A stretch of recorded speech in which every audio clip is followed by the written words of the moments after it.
लोके कहती English is a hard subject but I say English is easy. Competitive exam गुड़िकरे आपण माने इंग्लिश रे निजर जदि बेस्ट परफॉर्मेंस देबाको चाहउचंती तेबे आपण मानकु किसी समय देबाको पड़ियो। Everyday spend some time with me. Hi, I am Atma Prakash and I am your coach for the subject English. I have an experience of 24 years in teaching English. आज रे वीडियो लेसन रे noun संपर्कित केतोटी प्रश्नर समाधान करिबा ओ ता पछरे थिबा ग्रामर को बुझिबा। आपण माने जदि दशम श्रेणी पर्यंत थिबा इंग्रजी ग्रामर को भलो भाबे बुझि देइछंती तबे एपर कोनसी कॉम्पिटिटिव एग्जामिनेशन रे ग्रामर क्वेश्चन नाही जाहो कि आपण माने समाधान करि परिबे नाही।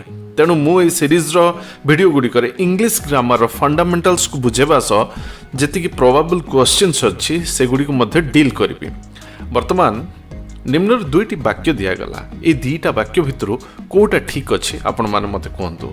The first sentence is the cattle is grazing in the field एवं द्वितीय सेंटेंस होछि the cattle are grazing in the field. गोटे वाक्य रे इज रो व्यवहार करा जायछि एवं आ गोटे वाक्य रे आर रो व्यवहार करा जायछि। आउ थरे मु वाक्य दुईटी को पढ़ी दूची the cattle is grazing in the field एवं द्वितीय वाक्यटी होची the cattle are grazing in the field. वर्तमान ई दुईटा वाक्य भितरु केउ वाक्यटी सठिक अटे? जो माने the cattle are grazing in the field वाक्यटी को बाछिचंती बा चयन करचंती से माने सठिक कटंती। आ जो माने the cattle is grazing in the field बोली चयन करचंती से माने भूल विकल्प बाछिचंती। कारण कैटल कहले गाई गोठ को बुझाए ओ एहा सबु बेले एक प्लूरल नाउन रूपे ट्रीट करा जाए। कैटल को सबु बेले एक प्लूरल नाउन रूपे ट्रीट करा जाए। तेणु द कैटल परे इज जदि बसिछि तबे सेटा भूल हेबो एवं द कैटल परे आर बा बहुवचन ही ठीक हबो कारण प्लूरल इज इक्वल टू बहुवचन। कैटल किंतु गोटे कलेक्टिव नाउन। जदियो यह एक collective noun it takes always plural. एबे प्रथमे आमे कलेक्टिव नाउन संपर्क टिके जानिबा। कलेक्टिव नाउन कहले आमे ए ग्रुप ऑफ पीपल और ए ग्रुप ऑफ क्रिएचर्स माने एनिमल भी ही पारंती, बर्ड भी ही पारंती और ए ग्रुप ऑफ प्लेसेस को बुझू। साधारणतः कलेक्टिव नाउन गुडिक सिंगुलर नाउन रूपे व्यवहृत हुवंती। This is very important point to be remembered. जदि गोटे कलेक्टिव नाउन अच्छी साधारणतः most of the time singular noun रूपे व्यवहृत हुवंती। एबे मो कथाटा को बुझेबा को कहबी तीनोटी वाक्य दोची। प्रथम वाक्यटी हला the group is preparing for the presentation. कौन लिखली? The group is preparing for the presentation. Second sentence होची the class is studying for the final examination. The class is studying for the final examination. एवं आउ गोटे sentence होची the audience is enjoying the performance. The audience is enjoying the performance. ये जो तीनोटी sentence भितरे प्रथम sentence रो collective noun ता होची द ग्रुप, सेकंड सेंटेंस रो कलेक्टिव नाउन होची द क्लास एवं थर्ड सेंटेंस रो कलेक्टिव नाउन होची the audience. The group, the class एवं द ऑडियंस समस्ते सिंगुलर वर्ब को साथी करचंती। The group, the class, the audience तीनोटी जाक कलेक्टिव नाउन सिंगुलर वर्ब को साथी करचंती कारण द ग्रुप परे मध्ये इज अछि, द क्लास परे मध्ये इज अछि, द ऑडियंस परे मध्ये इज अछि। मोर कहिबार अर्थ हला कलेक्टिव नाउन गुडिक जतबेले व्यवहार होंती सेतबेले सेमाने सिंगुलर नाउन रूपे व्यवहार होइथांती एवं सेमाने सिंगुलर वर्ब सहित साथी हितांती। किंतु मु प्रथमे जो उदाहरणटा देली, प्रथमे मु जो वाक्यटा कहली एवं कहली the cattle are grazing in the field is the correct option, एटा गोटे व्यतिक्रम अटे। कैटलटा गोटे कलेक्टिव नाउन हेले मध्य ताहा सिंगुलर न होई प्लूरल रूपे व्यवहृत होइथाय।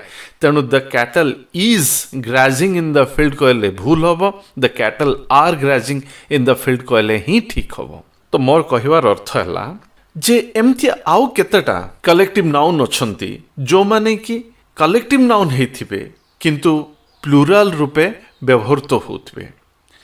आज आपण सेमती चारोटी कलेक्टिव नाउन को भल भावे मन रखि दियंतु जो माने सबु बेले प्लूरल नाउन रूपे ट्रीट हेतांती ଏହାକୁ ମନେ ରଖିବାକୁ ପଡ଼ିବ କାରଣ କଲେକ୍ଟିଭ୍ ନାଉନ୍ ହେଲେ ସାଧାରଣତଃ ସିଙ୍ଗୁଲାର ଭର୍ବ ୟୁଜ୍ ହୋଇଥାଏ କିନ୍ତୁ ଏଇ ଯେଉଁ ଚାରୋଟି ମୁଁ ବର୍ତ୍ତମାନ ପ୍ଲୁରାଲ୍ ନାଉନ୍ କଥା କହିବି ବା କଲେକ୍ଟିଭ୍ ନାଉନ୍ କଥା କହିବି ସେମାନେ ସବୁବେଳେ ପ୍ଲୁରାଲ୍ ନାଉନ୍ ରୂପେ ଟ୍ରିଟ୍ ହୋଇଥାନ୍ତି।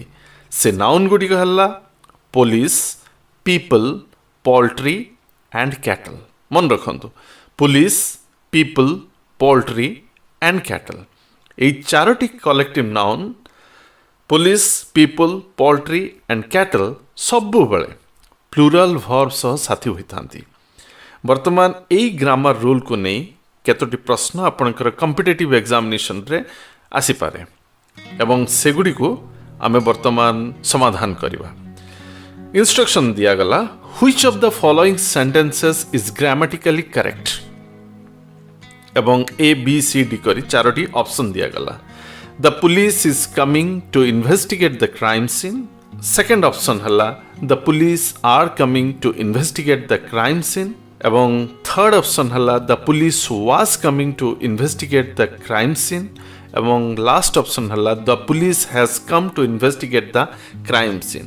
आपण वर्तमान कहंतु को ऑप्शन टा करेक्ट ऑप्शन हो। मु प्रथमरु आपण मानको ऑलरेडी कहि सारछि जे पुलिस, पोल्ट्री, कैटल एवं पीपल ए चारोटी कलेक्टिव नाउन सबुबले प्लूरल वर्ब को साथी करे। तो ऑप्शन ए रे जतबले आमे देखुछु the police is coming to investigate the crime scene, एठी इज बसिछि। इज द सिंगुलर वर्ब को बुझाए, यह प्लूरल नुह, तेणु फर्स्ट ऑप्शन हबो नाही। The police is coming to investigate the crime scene हबो नाही। ऑप्शन बी रे अछि the police are coming to investigate the crime scene and this option is the correct option कारण पुलिस पर आर रो व्यवहार करा जायछि। Are is equal to plural, एटा बहुवचन को बुझाउछि, तेणु पुलिस पर जदि बहुवचनटा व्यवहार करा जायछि ताहले ठीक हेबो। एवं बाकी जो सी और डी रे जो ऑप्शन रहला the police was coming to investigate the crime scene, एटा ठीक होबो नै कारण वाज टा मध्ये सिंगुलर को बुझाए। पुणी थरे लास्ट ऑप्शन रे जो लिखा है the police has come to investigate the crime scene, this is also not correct कारण पुलिस पर हैज बसछि, हैव बसी नाही। तेणु the correct option will be the police are coming to investigate the crime scene. सेमती आउ गोटे प्रश्न को आमे वर्तमान समाधान करिबा। Identify the sentence where the collective noun people is used correctly. People collective noun टा कोठी सठिक भावे व्यवहार करा जायछि। ऑप्शन ए रे देला the people is waiting for the concert to start. Option B रे देला the people are waiting for the concert to start. Option C रे देला the people was waiting for the concert to start एवं last option रे कहला the people has been waiting for the concert to start. एवं ए चारोटी जाक option को जतबेले आपण देखिबे आपण ऑप्शन बी रे ही मार्क करिवे जे बहुवचन व्यवहार करा जायछि। The people are waiting for the concert to start, किंतु बाकी तीनोटी ऑप्शन रे पीपल पाखरे इज अछि जहा एक वचन को सूचौछि, पीपल पाखरे वाज अछि, ऑप्शन सी रे पीपल पाखरे वाज अछि सेटा मध्ये एक वचन को सूचौछि एवं people has been waiting for the concert to start एठार मध्ये हैज रो व्यवहार होइछि जहा कि एक वचन को सूचौछि कारण बहुवचन होते हैव लगी था किंतु एक वचन होते हैज लगी था। तेणु केवल गोटे ऑप्शन जोठी कि करेक्टली पीपल को बहुवचन रूपे ट्रीट कराई सेटा होची ऑप्शन बी। तेणु the correct answer is the people are waiting for the concert to start. सेमती बाकी दुईटा क्वेश्चन अच्छी से दुईटा क्वेश्चन आपण माने करिवे।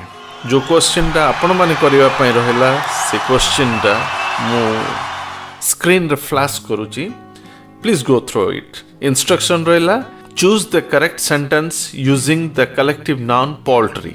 The poultry is roaming freely in the backyard. Option B the poultry are roaming freely in the backyard.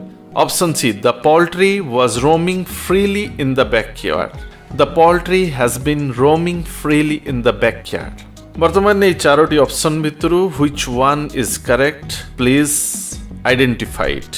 and write it down in the comment box. Comment box रे आपण correct option टाकू लेखंतु पूरा sentence टाकू लेखंतु which sentence you think to be correct one. एवं last आउ गोटे question टे that is for you. एबे ई question परे that will be flashed on the screen. Which of the following sentences correctly uses the collective noun cattle? The cattle is grazing in the field. Option A. Option B. The cattle are grazing in the field. Option C. The cattle was grazing in the field. And option D. The cattle has been grazing in the field. निजर किछि बंधु को ये video T को share करी तो and be a part of our family. Thank you very much.